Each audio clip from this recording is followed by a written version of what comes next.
Suara News. Net 29. Sobat Herpa, apa kabar? Semoga kita dalam keadaan sehat selalu. Pada kali ini saya akan menyampaikan atau memberikan informasi tentang penyakit yang belakangan kok muncul banyak ya. Apa itu? Yaitu penyakit secara umum orang bilang kaligata, biduren, gidu, ya, atau apapun namanya di setiap daerah kadang dia berbeda-beda. Nah, penyakit ini biasanya apalagi sekarang sedang peralihan musim ya, ada badai La Nina, katanya ada badai apalah gitu. Jadi sehingga perubahan kelembaban cuaca itu sangat ekstrim ya. Ada panas, ada hujan, ada mendung, dan kelembaban itu terganggu sangat tinggi maksudnya, sehingga adaptasi kulit kita yang terluar ini juga terganggu ya. Akibatnya apa? Ya, salah satu fungsi kulit itu adalah daya tahan tubuh ya. Daya tahan tubuh kulit itu dilakukan oleh lapisan kulit pertama sampai ke dalam. Nah, yang kita bicarakan sekarang adalah bagian dalamnya, kita sebut dengan lapisan upper dermis ya. Dan situ banyak sekali pembuluh-pembuluh darah gitu ya. Nah, yang kita nyatakan itu adalah suatu penyakit kaligata, biduren, gidu, atau yang lainnya gitu ya. Dalam bahasa kedokterannya kita sebut dengan urtikaria ya. Itu adalah suatu pelebaran pembuluh darah yang timbulnya cepat, dia akan hilangnya lambat. Nah, oleh karena menimbulkan rasa gatal ya, dia akan menjadi masalah ya. Menjadi masalahnya yaitu gangguan konsentrasi, rasa tidak enak ya, pengen marah ya. Sehingga tentu saja penyakit ini harus diobati.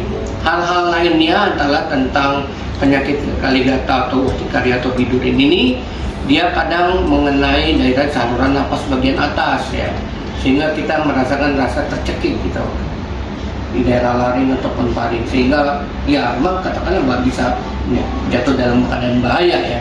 Jadi kesimpulannya, kalau kita mendapat serangan kaligata, biduren, gidu ya, atau bahasa lain apapun gitu ya, yang berupa bentol-bentol atau bercak merah atau bintik-bintik atau beruntus-beruntus merah yang terasa gatal, harus segera berobat ke dokter. Nah, faktor-faktor apa sih sebetulnya yang itu penyebabnya? Satu ya, adanya faktor genetik, faktor turunan gitu ya. Tadi faktor kelembaban yang saya ceritakan tadi ya, perubahan cuaca. Kemudian faktor makanannya, kalau makanan pedas itu pastinya dia penyakitnya kan bertambah berat ya. Kemudian ada lagi teori alergi, bahwa orang menderita penyakit ini karena memakan makanan tertentu ya, seperti kebanyakan adalah seafood ya, udang, kepiting, cumi, yang terasi ya. Kemudian tongkol, tuna, cakalang ya. Ada yang terdapat alergi juga, terdapat putih telur, kuning telur, dan itu harus kita periksa lebih lanjut ya, melalui pemeriksaan laboratorium ya, atau melakukan prick test atau uji tusuk untuk mengetahui jenis apa alergi. Dan kemudian untuk pertolongan pertama ya, kalau mendapat penyakit ini adalah segera minum obat anti alergi yang berupa CTM atau cetirizine atau loratadine, dan obat ini dapat didapatkan secara bebas pada umumnya, atau maksudnya bisa dibeli di toko-toko terdekat ataupun toko-toko obat terdekat ataupun apotek.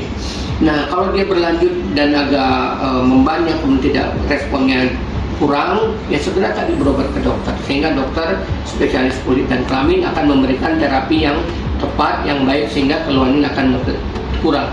Demikian Sobat Herpa, sampai jumpa lagi di lain waktu. Salam sehat selalu, sukses buat kita semua.